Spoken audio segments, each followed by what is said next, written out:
Deməli, en kəsik dəyişən boruda, məsələn, mayenin və qazın axınını öyrənirik. Belə. Bu en kəsik dəyişir burada. Görürsünüz. Bunların üzərinə belə şüşə boru birləşdirirlər. Tasma belə şüşə boru birləşdirmişik. Belə. Budur. Məsələn, maye axır. Bunun içərisindən başlayaq salmışıq, su bıraxmışıq, su belə gedir məsələn.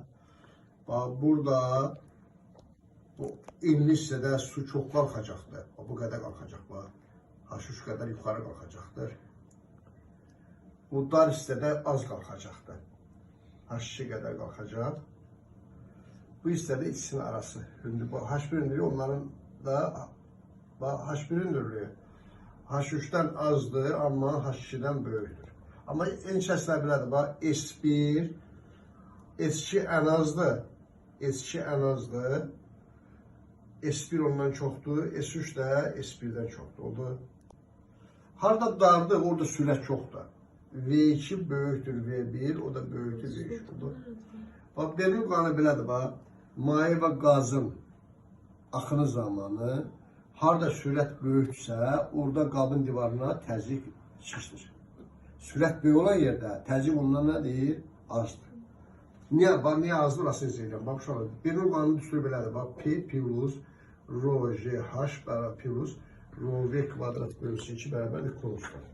Burada rho V kvadrat bölüsü 2 dinamik təzyiq adlanır. Axan mayenin yaratdığı təzyiqdir. H-da hündürlüyü ilə əlaqəli olaraq yaranan təzyiqdir. Eyni səviyyədə, mərkəzləri eyni səviyyədə olduğuna görə bu konstantdır. Onun üçün alacaq P plus rho V kvadrat bölüsü 2 bərabərdir konstant. Buradan görürsünüz, sürət böyük olan yerdə təzyiq nə olur? Az olur. Harada sürət böyüksə, orada təzyiq az olur. Bunu belə bir şey edə bilərsiniz. Məsələn, baxın, bu vərəqə götürürəm. Baxın, üfürəcəyəm. Görürsünüz, üfürəndə, bu dəqiqə buradakı təzyiq atmosfer təzyiq, buradakı təzyiq atmosfer təzyiqdir. Yuxarıda üfürdüyümə görə təzyiq azalır. Belə başlayır yuxarı nədir? Axmaq. Harada maye axını, mayenin və qazın axın sürəti böyüksə, orada təzyiq şişdir. Gəlin bir neçə təcrübə edeyim buna haqqında. Bu qış vaxtı evləri qızdırmaq üçün qızdırıcı peşlərdən də qızdırıcıdan istifadə edirlər. Onların məsələn tüstü boruları var. Baxın, qazlı işləyənlərin belə tüstü boruları var. Tüstü borunun yuxarı hissəsi dardır, bura dardır. Bura dar hissədir. Burada sürət böyükdür.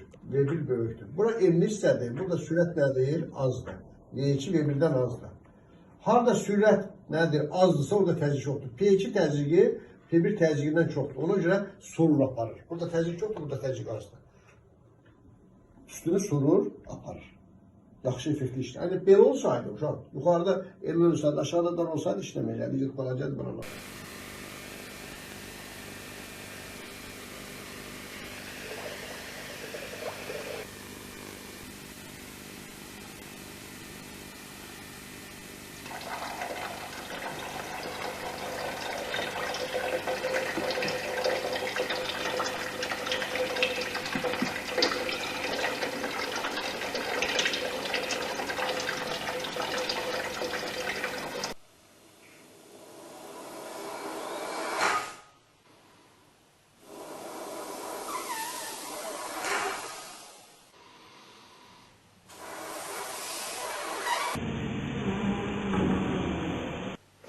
No kadar.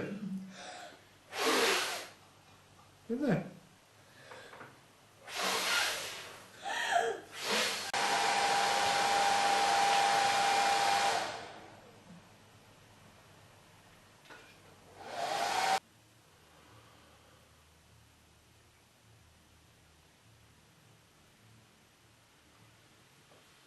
Pulverizatörün prinsipi belədir də uşaqlar. Bu bir dənə qabdır. Məsələn, ətir qabına oxşayan bir qabdır. Ətirdə də bu prinsip işlənir. Bunun ağzında belə qapağı var. Burada bir şüşən salmışıq bunun içərisinə belə. Bura kimi gəlsin. Şüşə borudur. Bunun ağzının bir hissəsini dar edək. Burada maye var. Maye bura qədər dolur. Buradan kompresorun havanı vururlar. Bunun hissəsini biraz dar edirlər. Hava gəlir buradan böyük sürətlə çıxır. Böyük sürətlə çıxırlar. Buradakı təzyiq atmosfer təzyiqindən az olur. Atmosfer təzyiqi bomberdən sıxır belə. Buradan suyu qaldırır. Su gəlir burada hava ilə qarışır, balaca damcılar şəklində belə ətrafa nədir? Yayılır. Bax, iş prinsip belədir.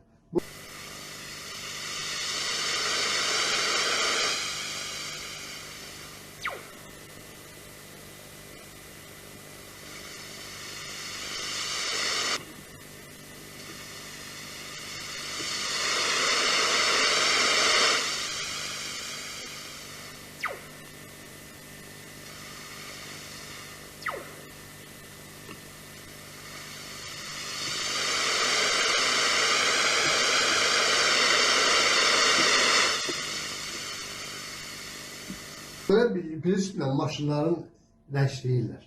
Kraska, o götürüb çötkələ kraskalamayacaqlar ki. Bununla nə deyir? Rəşləyirlər maşınları. Belə olanda daha təmiz olur.